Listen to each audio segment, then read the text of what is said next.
ऐतिहासिक, शैक्षणिक, साहित्य व संस्कृतीची जोड म्हणजे स्मार्ट पुणेकर न्यूज.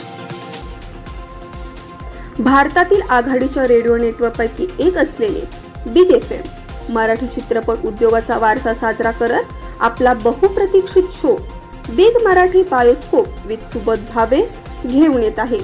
मराठी चित्रपटातील मनोरंजक किस्से आणि नॉस्टॅल्जिक प्रवासासाठी ओळख असलेल्या या शोच्या 3ऱ्या सीझनची औपचारिक घोषणा करण्यात आली आहे.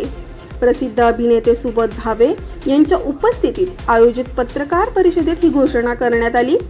नाविन्यपूर्ण थीम आणि आकर्षक आशयाने भरलेला हा नवा सीझन मराठी सिनेमाच्या अनोख्या आणि कालातीत वारसाचा गौरव करेल, तसेच श्रोत्यांचे मराठी सिनेमाशी असलेले नाते बळकट करेल.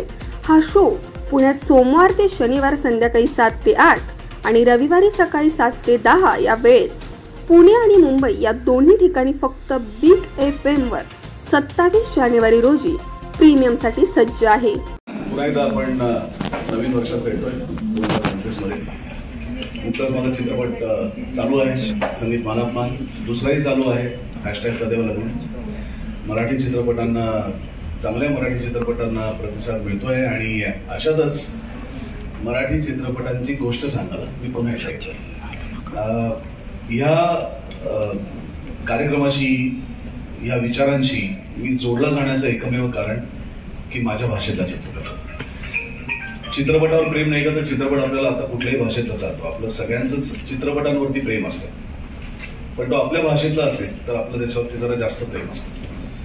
मी फक्त त्याच्यात काम करतोय म्हणून माझं मराठी चित्रपटांवरती प्रेम नाहीये, तर माझं मराठी चित्रपटांवर, मराठी भाषेवर, मराठी साहित्यावर, मराठी माणसांवर, महाराष्ट्रातल्या प्रत्येक माणसावर, मातीवर, सगळ्यांवरती, जिथे जिथे मराठी पण लागले त्या सगळ्यांवरती माझं प्रेम आहे आणि त्याच्यात मी भेदभाव करत नाही.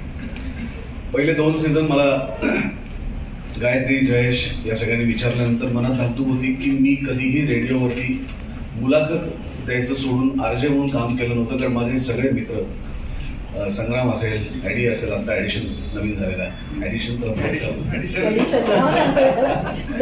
आरजे ॲडिशन, तर ही सगळी मित्रमंडळी खूप सुंदर पद्धतीने रेडिओ जॉकी म्हणून काम करत होती. आपला चेहरा लोकांना न दिसता सुद्धा लोक फक्त त्यांच्या आवाजाने त्यांच्या प्रेमात पडतात आणि त्यांचं बोलणं ऐकतात. ही केवढी अफाट शक्ती परमेश्वराने त्यांना दिली आणि इतकी सुंदर तुम्ही तुमच्या आवाजाने आमच्या आयुष्यातली सगळी दुःख बाजूला काढता, आम्हाला छान छान गोष्टी सांगता, आम्हाला सुंदर गाणी ऐकवता. तर महाराष्ट्रातल्या सगळ्या रसिक प्रेक्षकांकडनं, मी त्याच्यातला एक आहे, आमच्या सगळ्यांकडनं तुमचे आभार की इतके छान कार्यक्रम तुम्ही घेऊन येता आणि आमच्याकडे तो रेडिओ सतत चालू असतो. तुमचे आवाज ऐकण्यासाठी लोक तुमची वेळ कधी येते बघून तुमची वाट बघत असतात. इतकं तुम्ही तुमच्या आवाजाने, तुमच्या कर्तृत्वाने कमवलंय. यांच्या पंक्तीत मला जाऊन बसायचं नव्हतं, कारण ते रूढार्थानी प्रोफेशनल आरजे आहेत आणि मी नाही. मी इथे आहे कारण मला मराठी चित्रपटांची गोष्ट सांगायची म्हणून मी इथे आहे. पहिल्या 2 सीझनमध्ये आम्ही मराठी चित्रपटाच्या पडद्यावरचे, पडद्यामागचे अनेक किस्से, कहाण्या लोकांपर्यंत सांगितल्या. आता ह्या सीझनमध्ये विशेष काय, तर या सीझनमध्ये विशेष आहे ती म्हणजे हा सीझन जोड्यांवरती आधारित आहे. मराठी चित्रपटांमध्ये ज्या जोड्या तुम्ही बघितल्या असतील, ज्या जोड्या खूप लोकप्रिय आहेत, मग नायक नायिकांच्या असतील, मित्रांच्या असतील, कलाकारांच्या असतील, लेखक दिग्दर्शकाची जोडी असेल, गीतकार संगीतकारांची जोडी असेल, तर हा अख्खा सीझन या जोडीवरती पूर्णपणे बेस्ड आहे. आणि या जोड्यांच्या पाठीमागच्या, त्यांनी जे काही काम केलं त्याच्या पाठीमागच्या किस्से, कहाण्या तुम्हाला सगळे ऐकायला मिळणार आहेत.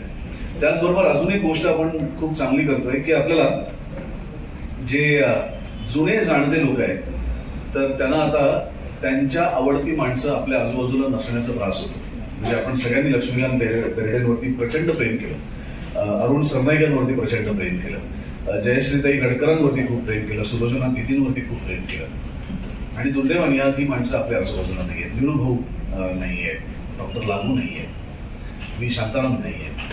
तर ही प्रचंड स्वतःच्या क्षमतेने, प्रचंड कर्तृत्वाने ज्यांनी खऱ्या अर्थाने मराठी चित्रपटसृष्टी घडवली, तोलली, ही सगळी माणसं आज आपल्यात नाहीयेत, पण त्यांनी केलेलं काम आपल्यात आहे. तर अनेकांना असं वाटतं की मला त्यांना काहीतरी सांगायचंय पण मी सांगू शकत नाही, किंवा आज काम करत असलेल्या माणसांपर्यंत माझा काहीतरी निरोप पोहोचवायचा पण मी पोहोचू शकत नाही, कारण सोशल मीडियावरती इतकं विचित्र प्रकारचं काय काय काय काय गोष्टी चालू असतात की त्याच्यात खरोखर प्रामाणिक एक मत, एक प्रामाणिक विचार, एक प्रामाणिक पत्र तुम्ही पोहोचू शकत नाही. ती संधी या सीझन मध्ये आपण आपल्या प्रेक्षकांना देतोय की तुम्ही तुमच्या आवडत्या कलाकाराला, संगीतकाराला, गीतकाराला, जो मराठी चित्रपटाचा घटक आहे त्या कोणालाही जे तुम्हाला हवं ते पत्र तुम्ही पाठवू शकता. ज्या पत्राचं वाचनही आपण आपल्या या सीझन मध्ये करणार आहोत. तर नेहमीचे किस्से कहाणी आहेतच, पण जोडी स्पेशल आणि पत्र स्पेशल हे त्यातले 2 ऍडिशनल भाग आहेत जे सीझन 3 मध्ये तुम्हाला ऐकायला मिळतील. बोलायची सर्वांचं पहिल्यांदा लोकमान्य मल्टीपर्पज कोऑपरेटिव्ह सोसायटीच्या या विभागीय व्यवस्थापकची जी बिल्डिंग आहे तिथे सगळ्यांचं स्वागत आहे. बिग FM वरती आम्ही हा करत असलेले हे 3रं सीझन स्पॉन्सर्ड आहे. सुबोध सर पहिल्या सीझन मध्ये ह्याच ठिकाणी आपण हा कार्यक्रम केलेला.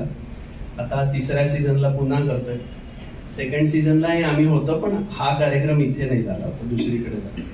तर आपल्या सर्वांचं लोकमान्यच्या या विभागीय कार्यालयामध्ये स्वागत आहे. लोकमान्य सोसायटी नेहमीच वेगवेगळ्या उपक्रमामध्ये भाग घेते. कल्चरल असेल, स्पोर्ट्स असेल, हेल्थ असेल, जे जसं मगाशी सांगितलं गेलं की बिग FM पण अशा वल्गॅरिटीमध्ये नसते, तसं लोकमान्य सोसायटी पण क्लासिकल आणि अशा वेगवेगळ्या शो मध्ये असते. हा शो युनिक आहे आणि आम्ही पहिल्या सीझन पासून त्याच्याबरोबर अटॅच्ड आहोत, त्याबद्दल एक वेगळा अभिमान आहे. आणि रेडिओमधनं स्टोरी टेलिंग ही एक वेगळी, प्रत्येकाने गोष्ट ऐकलेली आहे आणि आम्ही पण ज्यावेळी एक सवय लागते आणि मग 3 महिने झाल्यानंतर आता काय ऐकायचं असं असते. त्यामुळे बिग FMला विनंती आहे की 3 महिने झाले की पुन्हा असा इंटरेस्टिंग कार्यक्रम पुढे ठेवायला पाहिजे ज्यांनी लोकांची सवय मोडू नये आणि वेगवेगळ्या गोष्टी आपल्याला ऐकायला मिळाव्यात. सुबोध सरांचं फॅन फॉलोईंग खूप आहे. आत्ताच नवीन चित्रपट त्यांचा आलाय, तोही खूप हिट आहे. आम्ही पुणे बुक फेस्टिवल मध्ये त्यांनी तिथे ज्यावेळी तो लॉन्च केला, आम्ही तिथेही सहकार्य केलेलं. तिथं जो प्रतिसाद त्यांना मिळाला त्याच्यावरनं लक्षात येते की कंटेंटला काय ताकद आहे. आणि सुबोध सरांचं कंटेंटवर खूप असं, आपण त्यांचे सगळे पिक्चर जे बघितलेत ते असेच चांगले आणि ज्या गोष्टी लोकांना माहिती नाही त्या त्यांच्या कलेमधनं ते दाखवतात. आणि आज बिग FM मध्ये सुद्धा असंच हा कार्यक्रम आहे. लोकांपुढे जुन्या गोष्टी, आठवणी, त्या लोकांची आठवण परत एक कुतूहल असतंय सामान्य माणसाला की जे सेलिब्रिटी असतात त्यांचं लाईफ कसं असतंय, पण त्यांच्याबरोबर पण सामान्य लोकांसारख्या गोष्टी घडत असतात, त्या ह्या वेगळ्या पद्धतीने सादर करतात. बिग FMने पुन्हा संधी दिली त्याबद्दल त्यांचे धन्यवाद. नमस्कार. Lokmanya multipurpose cooperative society limited presents big Marathi bioscope season 3. Season 3 का? कारण अर्थात सीझन 1 हिट झाला, त्याच्यानंतर सीझन 2 हिट झाला. तो झाला नसता तर कदाचित सीझन 3 गेला नसता. सीझन 2 प्रचंड मोठा हिट होता. आणि कार्यक्रम नेमका काय आहे, त्यात सुबोधची भूमिका काय आहे, हे सगळं तो मांडेलच. पण मला इथे जी मंडळी बसली आहेत, व्यासपीठावर आहेत, माझी बिग FMची टीम इथे बसली. गायत्री महादेवकर, एक इव्हन मास्टर माइंड असतो ना, प्रत्येक तुम्ही सुपर हिरोच्या पिक्चर मध्ये बघितलं की एक इव्हिल मास्टर माइंड असतो, त्याचा कधी असा चेहरा फार समोर येत नाही आणि सगळं कटकारस्थान त्याचंच असतं. ते आपल्या आहेत गायत्री महादेवकर. तर ही जी सगळी मंडळी बसली आहेत यांचं एक वैशिष्ट्य तुम्हाला सांगतो. मला आता 23 वर्ष होत आहेत रेडिओ, वय कमीच आहे माझं. 39व्या वय मी स्टॉप घेतला, आता नको वय वाटलं. 23 वर्ष मला पालक भेटले की विचारतात, असं पोर त्यांचं बऱ्याच वेळा शेंबडं पोर असतं पण असं म्हणता येत नाही पालकांचं. पोर असं पुढे करतात, ते म्हणतात की हा खूप बडबड करतो किंवा ही खूप बडबड करते, हिला तुमच्यासारखं बनवायचंय तर काय करावं लागेल. तर इथं मीडियातले सगळे माझे सहकारी आहेत, तर मला तुम्ही सांगा की रेडिओवर तुम्हाला यशस्वी व्हायचं असेल तर टॉप क्वालिटी काय लागते?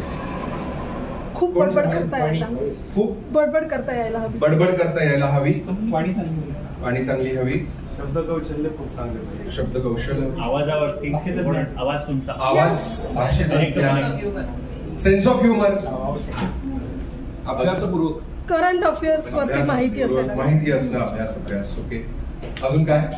समोरचे ऐकून घेण्याची, समोरच्याच ऐकून घेण्याची खूप महत्वाची गोष्ट.